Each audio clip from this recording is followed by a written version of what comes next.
Hey, you are listening to the Grumpy Guy BJJ Podcast. Hey, what's up, guys? Got to take care of a few things before we jump into this week's episode. First, our ramping isometrics for BJJ program. It is a 12-week program, all laid out for you. It's going to help you build strength and cardio in the fastest, safest, and most convenient way possible. This is how James and I have been training for the past year, and we love it. So we put this program together so you can just follow along, and we are certain you will see and feel the benefits that we do. It's only $15. Just go to grumpyguybjj.com, click the drop-down menu in the upper right-hand corner, and you'll find it. Next, R3. This is our K2 D3 supplement. It is a combination of those two vitamins, D3 and K2. These are two vitamins that James and I have been taking for a long time that really help us recover from hard training sessions. And for only $15 with free shipping, you get a whole month supply. I was going to pull up some studies explaining the benefits of D3 and K2, but I'm not going to insult your intelligence and pretend to be a fucking scientist. I take it. It helps me recover. That's it. So for $15, check it out. And last but certainly not least, we have partnered up with Jitsu.com. They have a ton of awesome BJJ instructionals, and they have hooked us up with a discount code for our listeners. It's Grumpy10. So what you got to do is you go to Jitsu.com, which is DIGITSU.com. Find the instructionals you want, throw them in a shopping cart. In the little discount code box, you type in Grumpy10, which is just GRUMPY and the number 10, 10. That's it, no spaces. Boom, you get 10% off. You're up and running. They got a nice app you can download on your phone. That way you can take your instructionals right to the gym with you, watch the technique, drill it. It's a pretty sweet setup. So once again, DIGITSU.com. Discount code Grumpy10, GRUMPY10. Simple as that. To find all this stuff I just got done talking about, go to our website, grumpyguybjj.com. Click the drop-down menu in the upper right-hand corner. There, you'll subscribe to our newsletter for podcast updates. You'll find links for the Ramping ISOs program, the R3 recovery supplement, and then under the programs and products tab, you'll find a link to Jitsu.com. And let's be honest, if you guys can't figure out how to navigate a website by now, there's nothing I can do to help you. So quit fucking around, check it out, train hard, and let's get into this week's episode. 3 and boom. Back again. Back once again. Yes. All right. So. Kind of a Saturday after training. Kind of. I know. I was going to say it. You didn't even drill today. I didn't drill. I didn't want to take the chance of tweaking my back out. So, yeah, man. I haven't had my back tweak out on me in a while. It's been so long that I forgot what it was like. And so, yeah, I didn't want to push it. But, yeah, rolling last night. Just had my lumbar on my left side. So it's not like my low back. So sometimes I'll get some SI. Well, you know, they're in the SI joint. That'll get a little funky from time to time.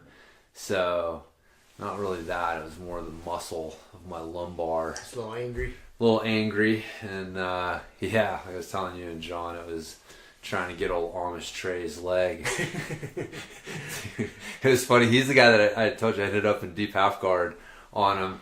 And I started screaming for Keely to help me because I was like, I don't know what to do here. I never get here. I'm new here. You're the expert. I was flailing around. I managed to grab the collar, though, so it worked out all right. And when I got on the top of him, I started laughing because Keely said something like, man, that's not much of a deep half guard. And I was like, yeah, I call that my deep Smurf guard. It's like, that's what happens when you get in on someone who's this short. I was like, it was obviously user error. It doesn't take much to stretch them out. Right, yeah. I'm like, when you try to do deep half guard on someone too small, that's where all my problems were. So I have my fucking deep Smurf guard. But, yeah, trying to go from that Z guard over to the other leg and either attack a knee bar or see if I can get my single leg X going. I should have not tried to muscle my way through it. I was using my mauler influence. I was like, nope, that's the direction I'm going. I'm going to keep going that direction. Oh, trying to stop me. I'm going to go harder. And my lower back said, no, that was stupid. So that'll happen. It'll happen. Nothing, not too bad, but just enough because I'm driving for 9 hours tomorrow to Scottsdale. I didn't want to deal with an angry lower back. It's going to be annoying enough as it is. Right. It's already going to not be super happy once we get there. So, yeah, last thing I needed was that. Because, like, last night when I came home, it was that, like, right at the bottom of the in back of the diaphragm, you know? So it was like you're trying to breathe deep, and it's like, it's so you can't breathe deep, and then you're, like, breathing shallow, and then that's not feeling good. And so it's just it's a fucking downward spiral. You got to protect that core. That's what you got to do your core training. That's right. I couldn't train. At least I did drill, though. I got some drilling in. You got some good drilling But in. I couldn't wrestle. You know old Joe Funk? Joe Funk. That's right, man. He's been getting some time out of him. When did I drill with him? I worked with him, I don't know, a couple classes ago. And he told you I'm going in. He's got those, couple kids through the mentors program that he brings in. And Thursdays I've been going in and trying to give him some advice. I want to see people stick with jiu-jitsu. So, but yeah, man, he's a good guy. Yeah, he's a good dude. What'd you guys work on? Oh, I was working on some of the stuff Pimento taught us. You know, some of the guard pass, and then some of my Wagner Rocha's savage back attacks. Yes, that's right. That's right. Trying to iron out some of those details. And I can't do them rolling. It's going to be a long time before I'm back to wrestling. But at least I can drill. You can drill. I can drill now. And then when I have surgery, won't be drilling for a little while after that. But I'll get back to drilling pretty fast after surgery. Especially I can drill like back attacks and stuff. Yeah. For sure, after knee surgery. Pretty early on. But so, you know. Sneaky's back out. Going Eject after more fish. Eject that big ass fish. Yeah, man. But yeah, so that's what we worked on. It's good stuff. Sweet. Fucking sucks not being able to wrestle, man. It does. And just thinking about not being able to wrestle for a long time. Super frustrating, dude. Yeah. Super frustrating. I can't. Nothing I can say. No, there's nothing. There's nothing profound to say. No, man. I'm putting I'm trying to put the most positive spin on it I can. Like without getting too cheesy. I do feel very fortunate, and I appreciate the fact that at least I am able to go get surgery, get it fixed, and I will be back on the mat. Yeah. Yeah, and I don't take that lightly. I don't take that for granted because I know people. You and I have a mutual acquaintance that has got a fucked up knee. He fucked it up a long time ago. He stopped doing jiu-jitsu, and he hasn't done jiu-jitsu since. And he needs knee surgery, but it just whether he just chooses not to or he can't afford it, I don't know. Yeah. But I'm almost certain it's probably a torn ACL. You know, because it's not stable. That's why he can't do jiu-jitsu because every time he tries to post or plan on it, it just gives on him. Yeah. You know, I'm in that boat right now. Like, if I wasn't able to get this thing repaired, my jiu-jitsu would be very limited. So, yeah, I'm very thankful for that. So, I got to put the cheesy fucking optimism on it. We got to be an optimist, you man. Have to, you man. have to. It's discouraging. It really is. So, you have to, okay, what's positive? What can I get from this? Yeah. You have to, it's the, we talked about it. I actually wrote an article on it on the BJJ strength training site on like the importance of being an optimist for jiu-jitsu because like you have to both on like a day-to-day basis and a long-term basis, like dealing with injuries and other setbacks. But like, the basic, idea is that, an optimist, they realize that things don't last forever, that they can change, and that it's not their fault, and that they can, learn from it or, if possible. And so it's, those mental characteristics fucking help a lot.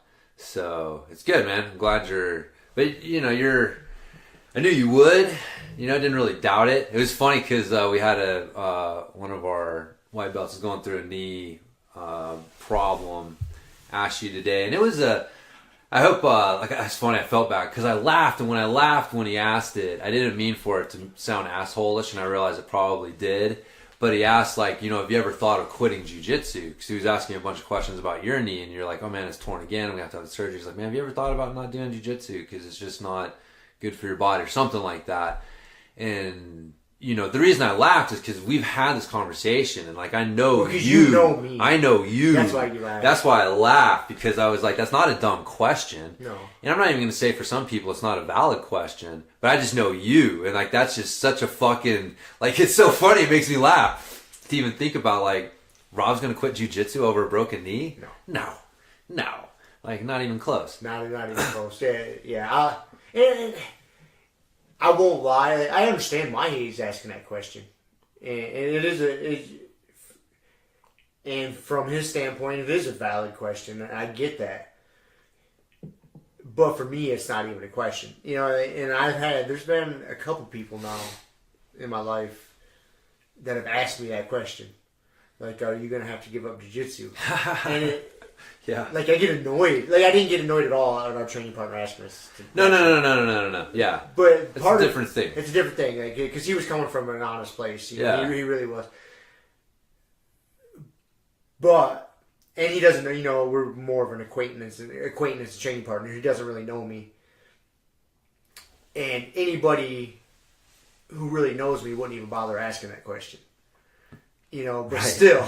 It's just, when's the surgery? How long till you're back on the mat? Yeah, that's it. That's the two questions. That's the two questions. When's the surgery? How long are you going to be out for? And that's it. Yeah, I've had a couple people ask me, and I have to try not to get annoyed. Because there's the other couple people that have asked me that question, don't train. They're just other people in other areas of my life, and they just don't get it. Yeah. So for them, they're like, oh, maybe you shouldn't do that anymore. I'm like, what? What, do you want me just to fucking sit on the What couch? else am I going to do? What else am I going to do? Do you just want... I am fully aware of all the risks. This is a dangerous hobby, dangerous sport, dangerous martial art. And there's risk involved, and I am okay with 100% of it. That I will get 1,000 surgeries and keep training. Whatever, fuck it. That's just part of the deal. I am willing to accept that risk. I'm willing to accept all the injuries that come with it. And all you can do is try to prevent and take care of your body the best you can. And when injuries come, you deal with them. Yeah. Dude, unless my neck gets broken and I'm fucking paralyzed, that'd be the only injury that I'd get that I'm not going to train jiu-jitsu anymore. Yeah. That's it. And, yes. I get it why people would think that. I mean... No, for sure. It's, I mean, normies don't understand because they don't have anything in their life that gives them purpose, meaning to that point, and tribe and all of these elements that it's like, I can't even imagine not having that. But it's fun. I got asked that a lot when I mountain biked. Mm-hmm. You probably got that question once or twice snowboarding. Yep. After a tough injury, you run across somebody who's like, "Oh, you're gonna have to quit doing that now," and it's like, no. Like, injuries are part of it, but yeah, you realize like some people don't understand that because there's nothing in their life that has that type of meaning for them, or that type of risk. Yeah, and anything they see, any activity that puts them in great risk like that. It's just funny. You drive a car. They're just going to avoid though. I hit some black ice and I ran into a light pole and I broke my leg. Oh, you're gonna have to give up driving, huh?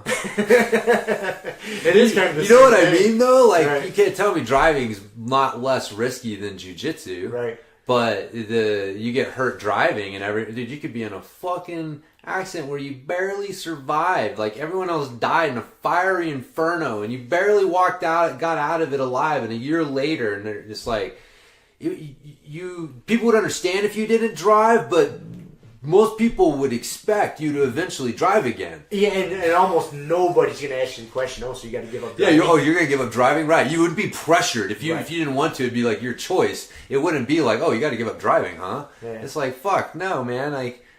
But that's the thing, that's something in their life that has enough significance to where they understand, like, oh, I'm willing to deal with some risk and some injuries if they occur along the way. I'm going to keep doing it. But they just can't, transfer that to fucking, something else, which for us is jiu-jitsu, which really, I mean, you know that there's just people, like, you see them, it doesn't matter what they're doing. That's why, like, CrossFitters, like, they get hurt and it's like, oh, you got to give up CrossFit, huh? It's like, no, there's a whole industry created around that answer. No, like, I don't have to quit just because I got hurt. I can keep getting hurt. But yeah, the best strategy is not to get hurt, but that idea of having something, man, is and until you have it, and I can understand too, like, I don't know. I'm not gonna lie. I had a couple injuries with mountain biking, like one in particular where I fully was. I had the thought, man, like, dude, should I quit doing this?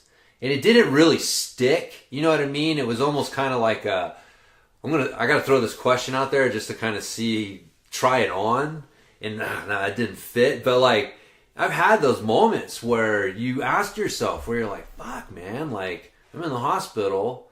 You know, blah, blah, blah. Is this really worth it? Is this when you ruptured your nutsack? It was my urethra. Your urethra. My urethra. You ruptured your pecker. My fucking... That's a good time to ask yourself that question. It was my gooch, bro.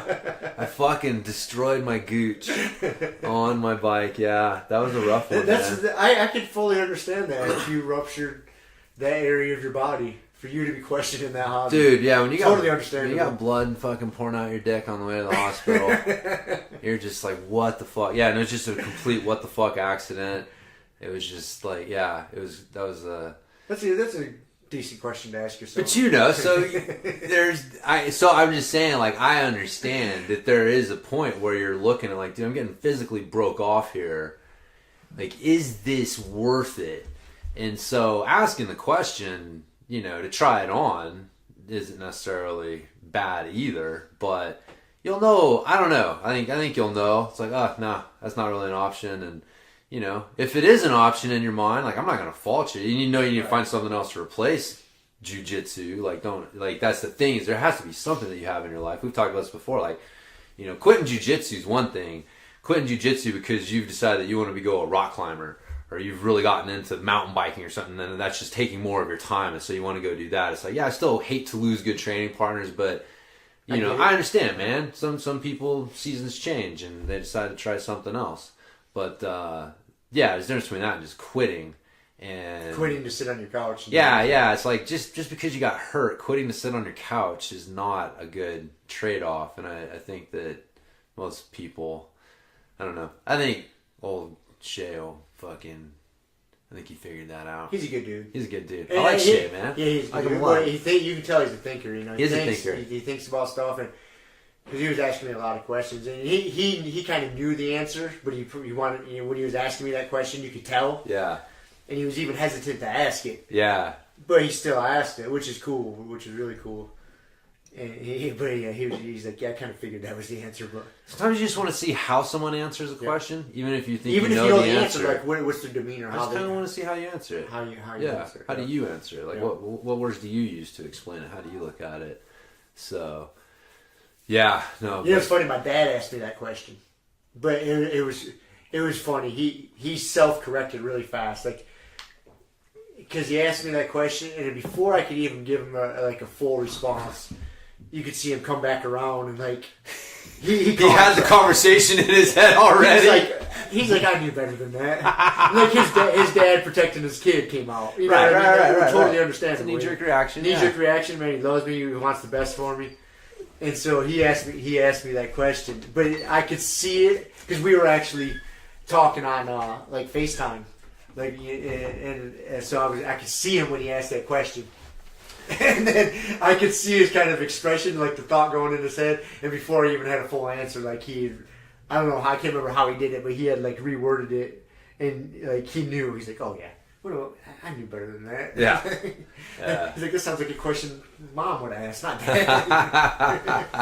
That's kind of funny. That's funny, man. And you know what's funny is my mom didn't even ask the question. I think my mom just come to terms with it. Just kind of knows better. But I think it was just knee-jerk. I swear, I think moms come to terms with it faster than dads. I think my dad was asking me later than my mom was with that. Because it's still, I don't know. Because there's still that authoritarian thing. Like, because, you know, in some level, they're like, well, you shouldn't be doing that. Not like, you know, but it's like, you know, like a dad trying to keep somebody safe. Like, hey, you keep falling out of that tree, maybe you should be climbing the tree. So you can see whereas mom's just like, fucking kid's gonna climb that tree. There's nothing I can do to stop him. Yep. So I can see that, but but it was just funny because I saw him completely change. I was like, had the conversation, ran it through the computer. Yep. So it is what it is, man. So that's my life now. I gotta figure out what I'm gonna do with all my fucking time off. Because I'm gonna be like off work for about 4 months. Yeah. I'm gonna paint my house. We should launch a podcast. Maybe we could do something like that. I think I'm gonna paint my house by hand, old school. I'm painting my fucking house. Whole house. Wow, that's cool. Outside of my house. That sounds like one of those things on Fight Club when they're in the car and they're barreling down the road and it's like, pick one thing that you wish you had done before you died. Painted my house by hand. It needs to be painted. I could pay somebody to paint it, which would cost me a few grand. Or I could just paint it myself and save me a whole ton of money. All I gotta do is buy the paint and a brush. And just put in the time. It'll be springtime, it's nice out. I got all day long. I can just put in the hours and just fucking paint away. Make sure you use both left and right. I will. Arms, both, multiple stroke variations. I will. Yeah. If you use it as a chance to practice your stroking skills. There'll be plenty of that. I got a whole lot of time of fucking doing nothing. That's the other daunting part, man. Like you can't really train, you know? You can't do a whole lot for months. Yeah. And the thing that's tough is the first time I went through the surgery 3.5 years ago, I didn't know what I was getting myself into. So I just kind of went in with like ignorance. Like, all right, let's do this. Cut me open, fix this shit up. I'll be up and running. Right. Now I know what's involved, and it's like, fuck, I got to replay all this again. Like, that's what makes it even worse because I know what's coming. Yeah. Anyways. Yeah, I don't know, man. Everybody doesn't want to hear about it anymore. So. No. Well, it's interesting though. I mean, that's an injury is what forced Bruce Lee to start writing his shit down.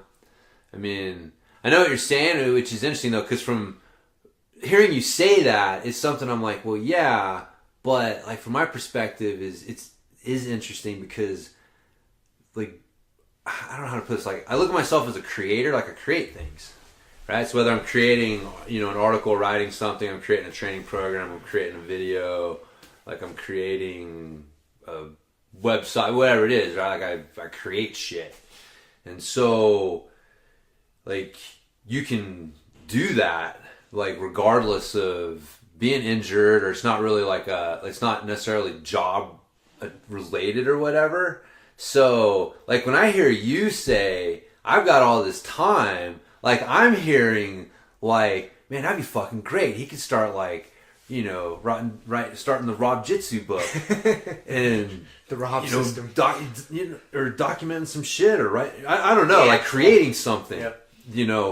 And that I'm pretty sure, I could be totally wrong, but I think that was one of the things that got Bruce Lee in to start documenting his system. When he broke his back, he was laid up on a hospital bed, and he was basically dictating it to his. That's what happened in the movie. I don't know if that's what happened in real life. Yeah, but the movie made it cool. The movie was awesome, but he did hurt his back. For real, and I think that part of it. I choose to imagine that he did. Oh, he showed up to some secret fucking fight. Kumite. And he got kicked in the back. Kicked his ass and got kicked in the back. Yeah, broke it, and then he was laid up in the bed, and he had to dictate the book to his old lady. And that's cool. That's way cooler story.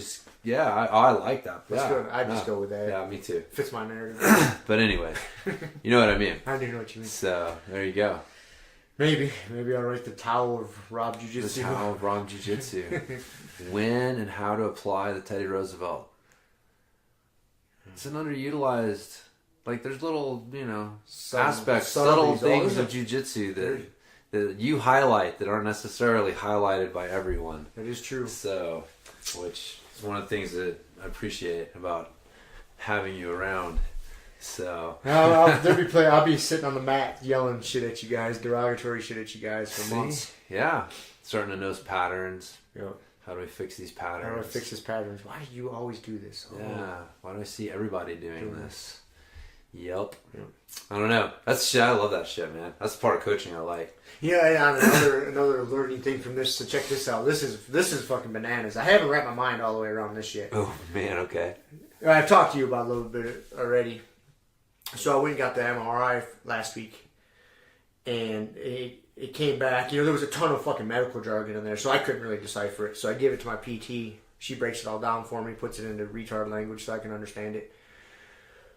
basically it says that this shit's been torn for a long fucking time. And her words were, it was a failed ACL graft from the first time. Yeah. So that means that it was never really fucking good. So I've been dealing with a fucking torn ACL for 3.5 fucking years. And then it's finally just gotten worse to where it's really been given out on me and being unstable. Yeah. Which is fucking bananas, dude. I don't know if I believe that. Why not? I don't know, man. Like, because I can, if I replay all the events in my head, like I go back, I had the surgery, and for a long time after the surgery, there was no instability. I don't ever remember it dislocating. Then about a year ago or so, I remember the first instance to where it popped on me, and I was like, "Oh fuck, something's not right there." Whether that was what actually tore it, this event I'm thinking about a year ago, and then it really was unstable after that, or it was already not there. My knee just happened to dislocate, and it planted that seed of doubt in my head to where, man, is my knee stable? And then it just started, like, my mind let it be unstable, and then it was. Do you know what I mean? Like, because... I know what you mean. Like, super fucked up, you think about it. Like, was it torn before that? But I was certain that it was fixed, so I trusted it, and I was good. And then as soon as it went sideways on me the first time, the seed of doubt was planted, and then it became more and more unstable. And then for this whole past year, it's dislocated several times, and then over the past month, it's been like every time I train. And so that's when I was like, all right, I got to get this looked at. So was there like a 2-year span where that fucker was torn, but in my mind it was fixed, so I was good? Maybe, man. I don't know. I really don't know. Yeah. It's fucked up to think about. Yeah, I can't believe that, but... I mean, yeah. I wonder how they would know that it was failed. The only way... Long. Okay, so... Yeah. Oh, so you're saying like in the MRI?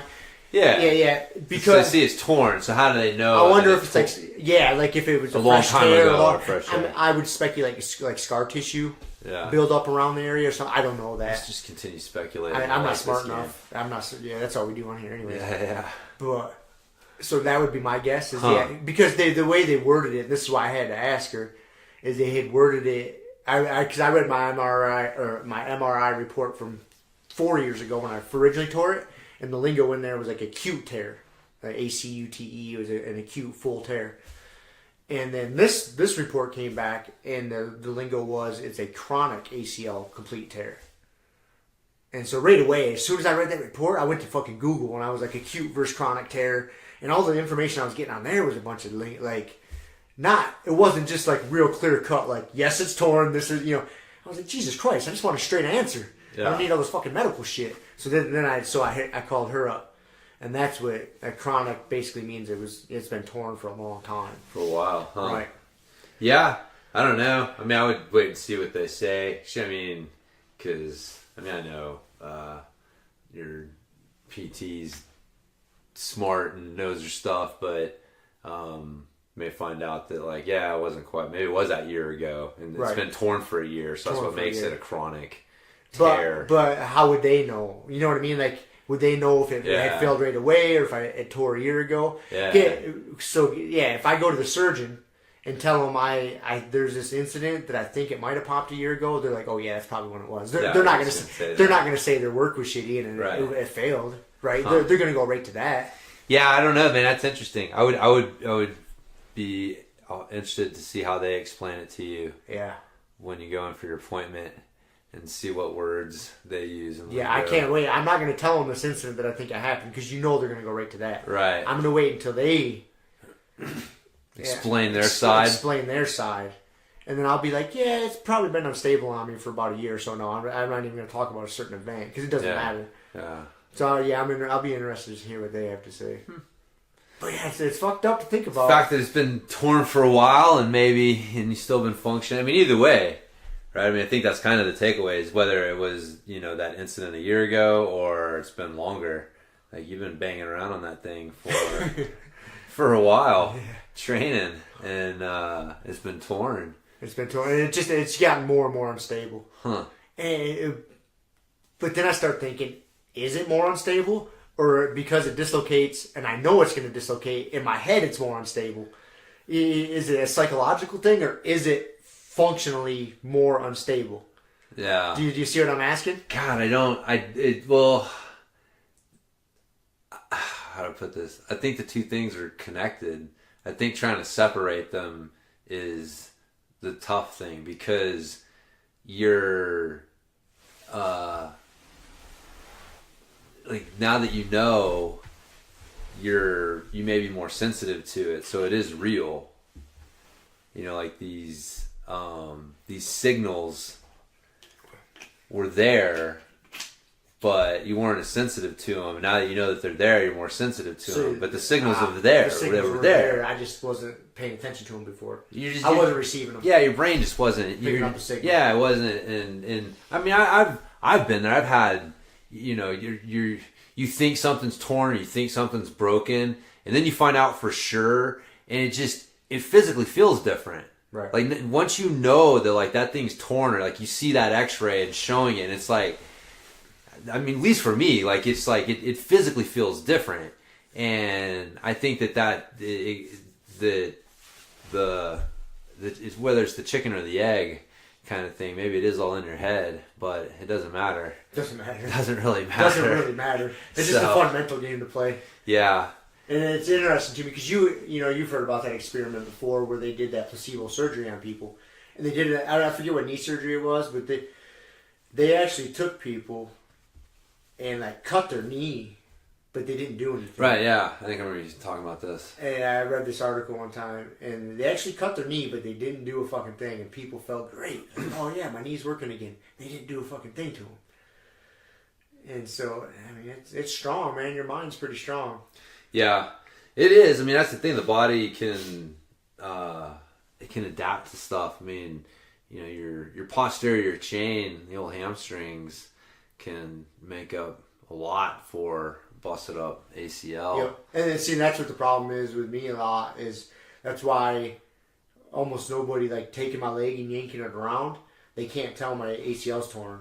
Because your knee's not unstable. Because really. my hamstring's pretty, and I had a really hard time relaxing my hand. They've tried every trick in the book. Every doctor I've gone to try to get me to relax and not guard it. Like, and believe me, I'm really trying, like, to relax my leg. Oh, it's stiff. And they're sitting there tugging on my leg, and they can't get a good physical read on it. Yeah. Because my hamstring's protecting it. Yeah. Yes. That's not a good sign. No, that's why they just get an MRI and like, yeah, right, it's torn, but yeah, whatever. It is what it is. It's crazy though. The body's crazy adaptable, man. Crazy. Well, and that's what's happening now too. I don't know what function this serves. I can't wait to talk to the doctor about it. But my tibia is starting to rotate too. They picked that up in the MRI. It's starting to rotate within the compartment. And that's probably like an evolution of my body trying to figure out a way to like stabilize or something. Yeah. I'd have to talk to him. I can't wait to talk to him to see like which way it's rotating and why it would do that. But I would speculate it's my body. Like, okay, he's still making us fucking work. We still got to figure out how to make this thing stable. What happens if we fucking tweak it this way? I don't know. That's my guess. Yeah. Because your body's pretty goddamn smart. And you place demands on it, it's going to...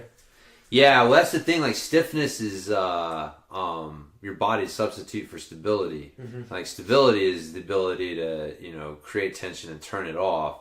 And stiffness is just constant tension. And so, like, that's what, like, your knee, that's what the doctor's running into. Like, your knee doesn't have stability. It's got stiffness.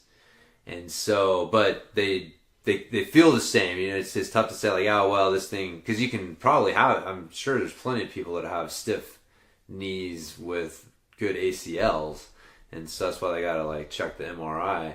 But I'll be interested to see what they say too. I mean, my guess would be just that because you mentioned you got some other damage like your meniscus and some other things. Now, yeah. So it just sounds like things have just been like compressed, to the hamstrings and everything are tight, and it's just pulling everything in and compressing it, and that's kind of part of the stiffness strategy.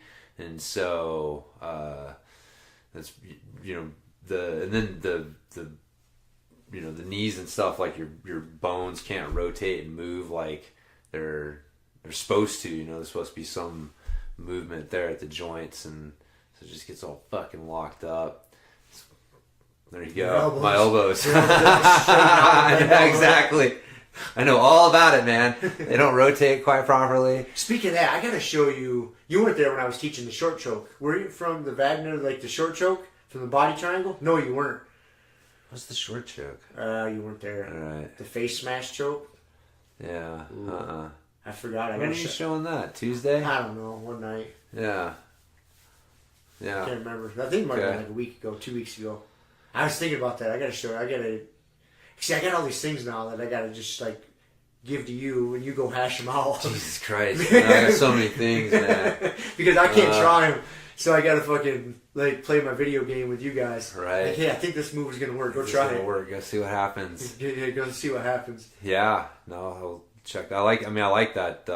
What you were showing me with the little differences and the back control. I mean, that's the cool thing with jiu-jitsu is that the evolution of it, like you got back control and then you've got all sorts of different variations on it and ways that are evolving, because people get, man, if somebody just gets like, a seatbelt and just regular double hooks on me from the back, like, again, I know there's people out there that are killers from that right there, but I'm almost like, oh, thank God. I got plenty of answers. I got plenty of answers for this. Like, if and especially if they just stick to that, like that's their only back position.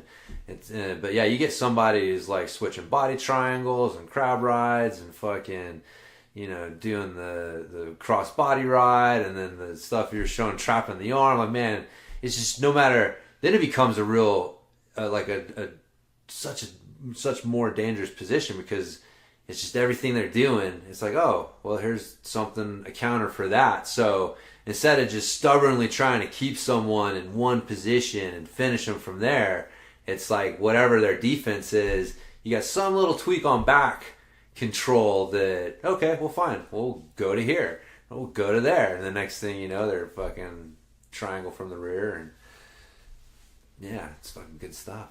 So remind me, I'll show you that. Yeah. I want to see if you can do something with it. Yeah. Unfortunately, I can't fucking try it. I'll try my best. I've been getting 0 triangles, man. Paid all that money for those triangle videos. You've been finishing triangles, haven't you? A few here and there. But it's funny, man. Now that I'm looking for them and I'm trying to hit them. It's like, and I think I'm sure my energy, the fact that I've been trying to hit them on people are getting wise to it. But so they're staying away from them. Like, yeah, man. It's just harder for me to just get them in. So it's funny. Yeah, it is funny. It's frustrating.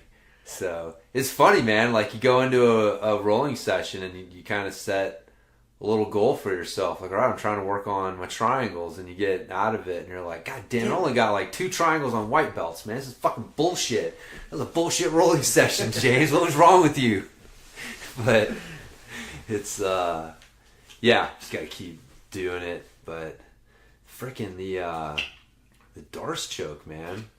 That's become like my new. It's a good choke, man. Oh man, I hadn't. I don't think I'd ever hit one in rolling until a few months ago. Like, and I think it was after a class that you did on them, and something clicked. And all of a sudden, it's like, oh, I see what Fat Adam sees. So. Almost.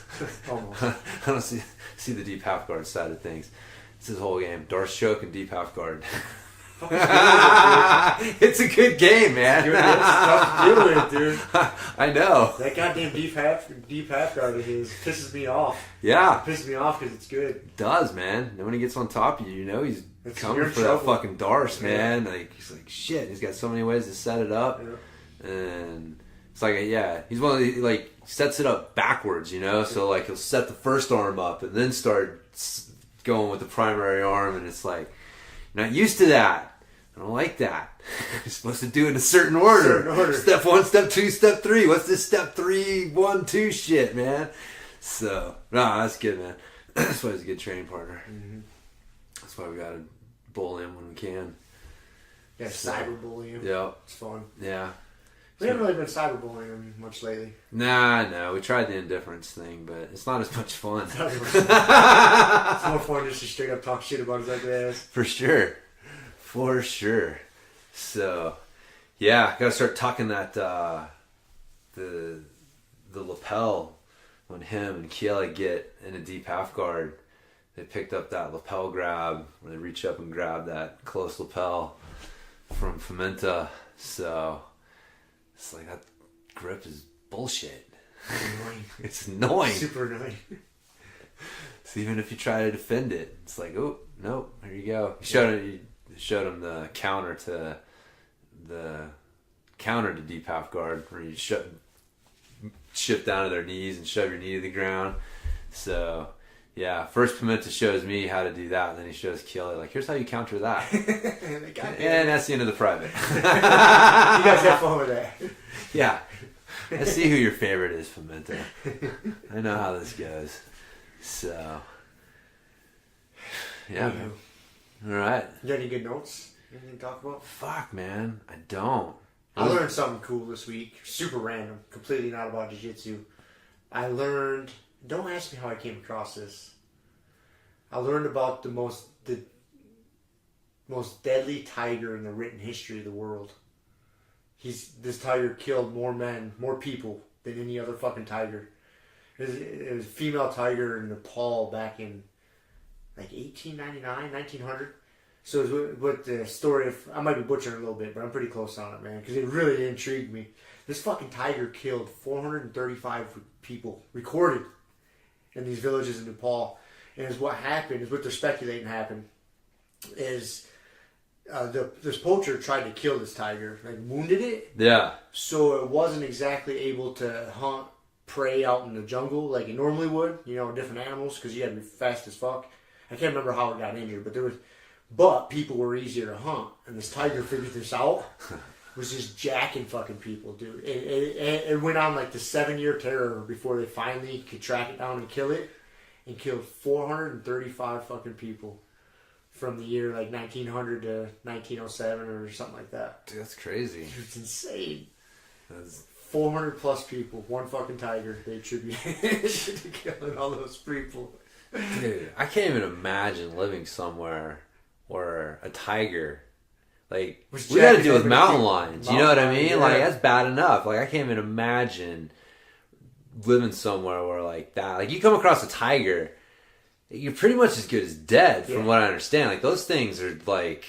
If they want to come after you, you're fucked. Yeah. You're not stopping that. No. You ain't stopping on his throat like that dude out here. There's no way to defend yourself against those things.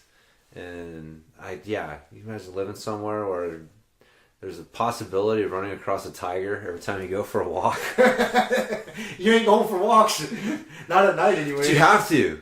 Like, you gotta fucking travel. Water. You gotta go get water. You gotta travel around, man. Yeah. So. Yeah, it's crazy to think about. That is. 400 some people. One tiger, 400 some people. Huh. They finally got it. There was some famous, like, hunter. I forget what the dude's name is off the top of my head.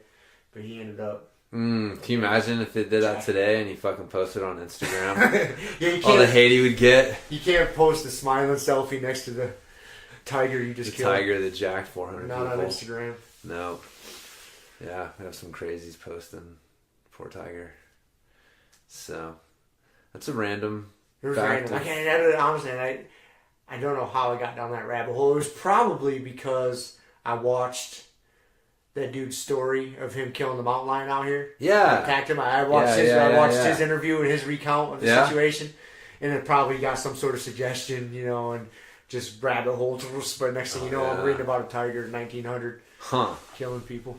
Dude, that's... That dude's story, we talked about that mountain lion attack last time, but listening to his recount of the events, fuck, dude, it's pretty crazy. It sounded like it. Fucking... Sounded like a, crazy thing to have happen on a morning jog. I guess the Gracies did a Gracie breakdown of it. Did they?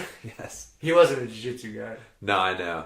That's what, I remember getting that from the article. They did a Gracie breakdown of it? Yeah, I didn't watch it. I had more important things to do, like anything. Anything else. Speaking of Gracie JiuJitsu, though, did you see Kronk? Yeah. Won his UFC debut. Yep. In true Gracie JiuJitsu fashion. Yeah.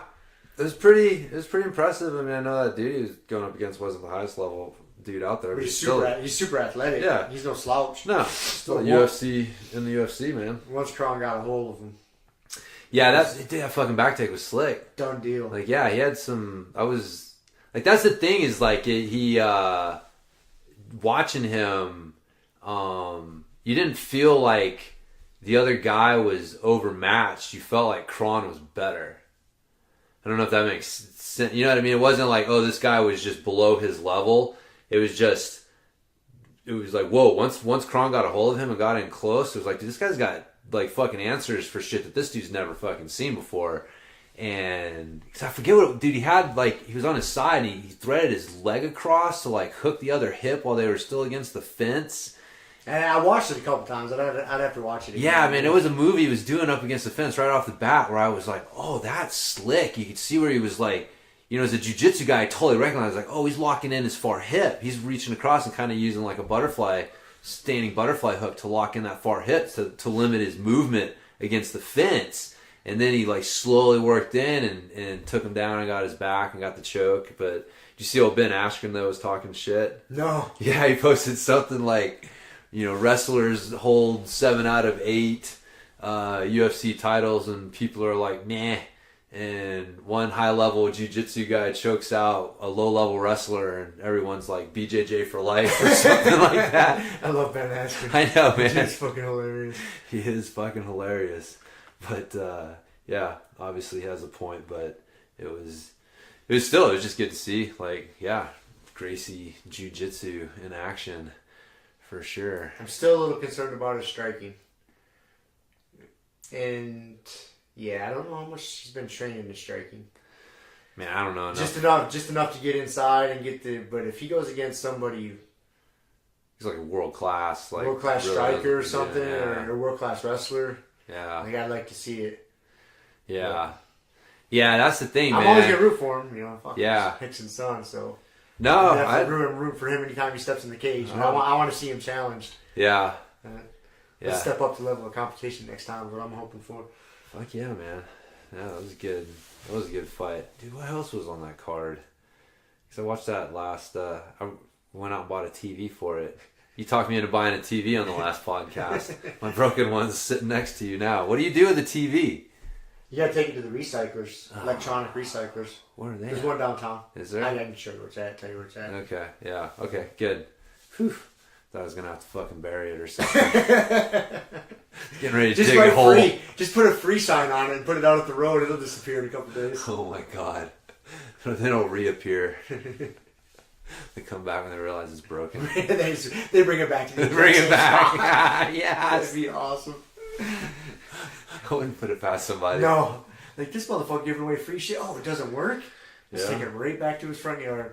Somebody stole my fucking trash can. Someone stole your trash can? Yeah. Are you serious? Yeah, when I first moved in, like I'm still hoping that there's some other explanation, but one of my trash cans just disappeared from in front of my house. Who would steal a trash can? I don't know, man. Let me ask you this. Does your neighbor have an oddly spray painted trash can? No. That resembles yours? Trust me, man. I looked. You know what I mean? Like, I was trying to figure it out. I was like, come on. Somebody didn't drive by and take the damn thing. Like, come on. Get out of here. One of my neighbors, you know, maybe the wind blew it down and they didn't realize, but like, no, man. None of my neighbors have anything like it. I can't figure out where the fuck that thing went. Aliens may as well have come down and taken it. Maybe the garbage man just threw the whole thing in there. He was having a bad day. The bag wouldn't come out. The bag wouldn't come out. He's like, fuck this guy's trash can.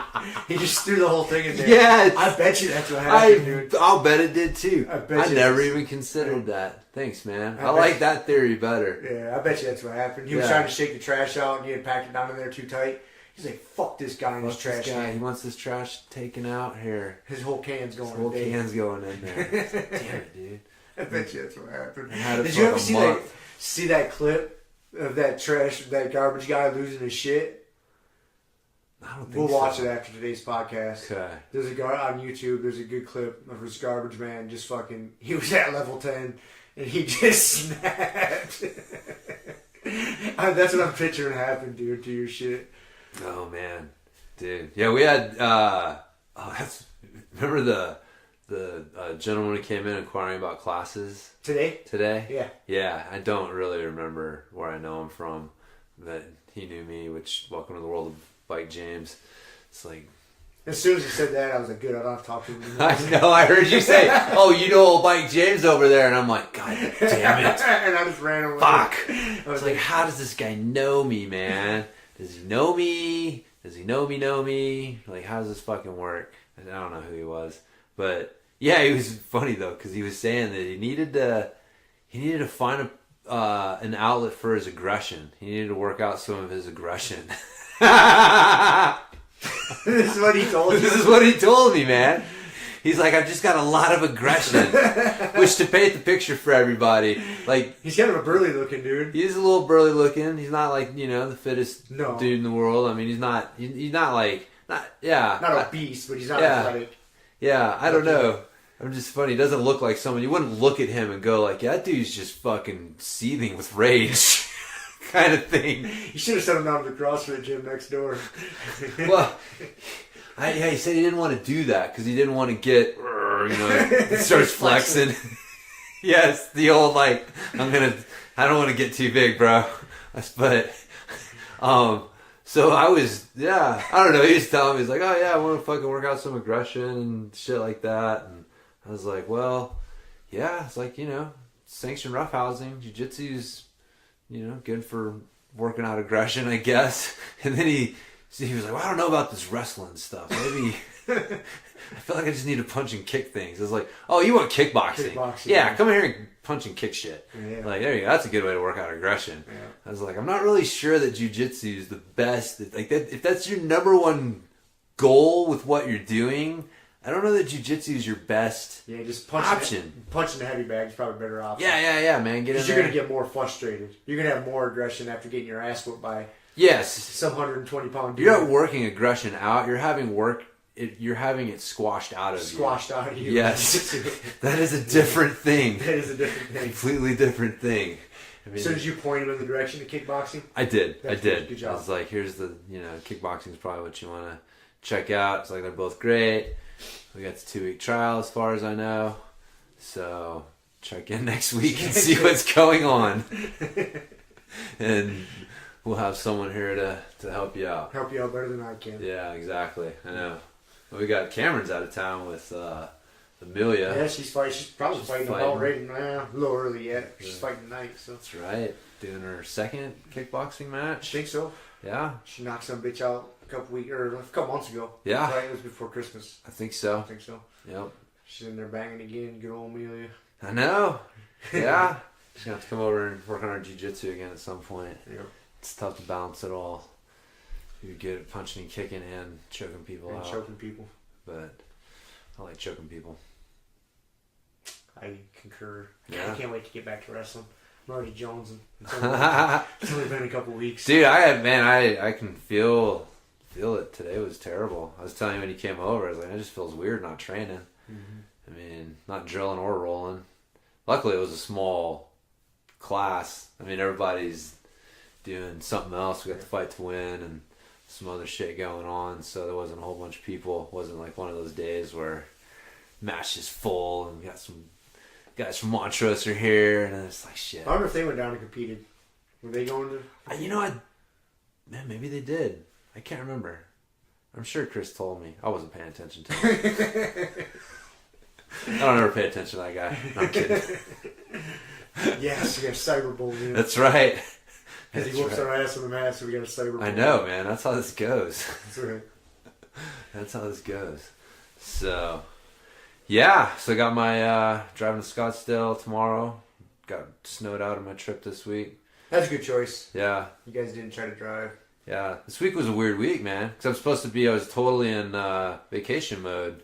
I mean, shit, last time we recorded, it was, the day before Z's birthday. Yeah. Which, dude, that was a shit ton of fun, man. It was fun. Nerf gun wars. Dude, 5-year-olds. all the adults were just blasting on each other, and the kids were caught in the middle a little bit, getting involved some. But if you noticed, it was like Z's his friends' moms were hiding in one corner, and then you were over on the other side, and eventually Oliver, other dude's dad, got involved, and it was me and Shiloh. And yeah, I remember shooting way more adults than little kids, because the adults can't cry. No. I shot my sister in the eye. Did you? I did. That's awesome. And she wasn't even part of the game, but she just like... No, she was. Oh, was she over there She was shooting at me. Oh, I didn't know she was over there Oh, shooting. yeah. Oh, yeah. At first, she was just being an innocent bystander with her... for her son and just loading his gun and stuff. But then next thing I know, she's like peeking out. But she's doing the thing where she's peeking out, and the only thing you can see is like half her head, right? So it's like, look, if I hit you, your eyeball's 50% of what I can hit. So, you know, I'm aiming for what I can hit, not your eyeball. But your eyeball is there. But it was one of those ones, man, you know those darts, like, they're like screwballs. Yeah. So that thing, it didn't come straight at her. That's why she didn't move. It was kind of off target, and all of a sudden at the last second, it just went whoop and tagged her right in the eye. I was like, oh my God, I can't believe I just blinded my sister. But Well, if you're going to blind somebody, it's better, it's family, right? Yeah. It's tougher to sue, I think. Probably not. Probably not nowadays. But luckily, it was a long shot on the other side of the room. Her eye was fine. But yeah, that was a ton of fun, man. Yeah, that was fun. We got to do more Nerf dart. I think we need to get have like a gym one. There's there's people at the gym. Their kids got Nerf dart guns. Tell them like, go raid your kid's room, get the Nerf dart gun. Yeah. And let's have a fucking Nerf dart war. That giant gun that Rue had was pretty sweet. Dude, the sniper rifle. I know. That's insane. With the big Nerf bullets. Yeah. Dude, that automatic, though, that you got is still the king. That's still the king. That's still the king. When you hear that thing rev up, everyone ducks. Because, you know, they come fast and they come hard. It's, anyways, Nerf dart gun review here. Yeah. That's what it's turning into. So, yeah. Maybe that's a good place to end it for anything else intelligent to discuss. I got nothing else, man. Nah, I just survived my week, got through the snow. Gonna go get some sun. Be back on Friday or Thursday. Drive back Thursday. So we'll be back next weekend. Get back after training. Take a week off. I need it, back's all man. healed up. Nah, my back will be fine. It'll be Elbow, fine. maybe we'll give time for your elbow to heal up a little bit. That's a different story. The elbow, my fucking shoulder is not feeling good. I'll go to like raise my arm over my head and it doesn't want to do that. Yeah, it's terrible. So, but all the joys of training. I know, man. Wouldn't trade it for the It's world. just so much fun. So much fun. I know. And you feel so much, but you feel so much better after it. Barring, you know, injuries aside, mentally, spiritually, whatever. Like you feel so much better. Well, the problem is it doesn't hurt when you're doing it too. No, you can block it out. Yeah. You can move and keep it, but my fucking shoulder. Brett trying to rip my arm off last night. I've seen that. I got to show that dude how to finish an armbar. He's a terror, dude. I was more pissed off that we have not taught him how to finish an armbar properly. He was close. No, he was. He should have finished me. Like that's why I'm pissed. I'm like, I should not have gotten out of there. Like he got that on me. Like I'm mad he got it on me, but I think I'm more mad that he was just trying to He-Man my fucking arm back instead of like finishing it. And it's like I think he just, dude. Him and I have a thing, man. I love that dude, but we have a thing. Because he hates tapping to me. He hates it. And I've gotten him in some shit. And I've gotten him, you know, obviously way more. He's catching up. Yeah. And he can sniff it, man. He can sniff it. And dude, when he gets close to something, I can tell. He is like, oh yeah. Those little young fucking testosterone-filled hormones start raging. And because he surprised me with that armbar. Because I forget there was a moment. It was kind of like with Arlo. I was talking about with Arlo. Like there was a moment where there was a transition where normally everything would have been fine, but man, he put the fucking heat on and closed the window way harder and faster than what I've usually am used to. And then all of a sudden I know I got this. Damn, dude, dude's on my fucking arm. But yeah, anyways, I was like, I can't believe this guy can't finish this thing. I was watching yanking on that thing. Oh, he was trying to get that thing. I was like, all he's got to do is grab my thing, turn to the top, do a little rotation. So next time I see him, I'm going to pull him aside and say, look, next time you get me there, finish like this. No, I'm never going to let you get me there again. But just in case you do that. So I remember having to show Trey that, because Trey went through the same thing. Man, he would get real good at snapping arm bars on, and then he would just revert into like lean back He-Man mode. And it's like, dude, you got to learn how to be a little more elegant with this, because this is making none of us look good. Yeah. So, but it's an art. I mean, Kevin had to show me. Drill your arm bars, people. Drill your arm bars, man. That's right. So, anyways, Thanks. There you go. Cool. Get feeling healed up. Get back next weekend. Do some training, and record again. Fucking A. Okay. All right. See you guys later. See ya. Thank you for listening to the Grumpy Guy BJJ Podcast. Thank you all for listening. You can find us on Podbean, Apple Podcasts, Spotify, and wherever else you listen to podcasts. Please make sure to subscribe and leave us a review. It really does help and will allow us to keep putting out episodes. If you have any questions, comments, or ideas, hit us up at grumpyguybjj@gmail.com. Also, go to our website, grumpyguybjj.com, and get signed up for podcast updates and get our free BJJ Improvement Starter Kit. That's it for now, so get on the mat, train hard, and talk to you all next week. Down clown with a permanent friend, a hermit now, fool. Doggy stool, foggy, cool, got a froggy outside Molly dude. Melancholy Daisy dude, hanging by the lace of their shoes. No trace of the tools, shaped in your face, fuck the rules. Snooze, you lose. One eye always open, in times two, no clue. But soon a brief monsoon might give you a view to choose. Stay tuned, include, won't conclude. To the end is near, beware this cancer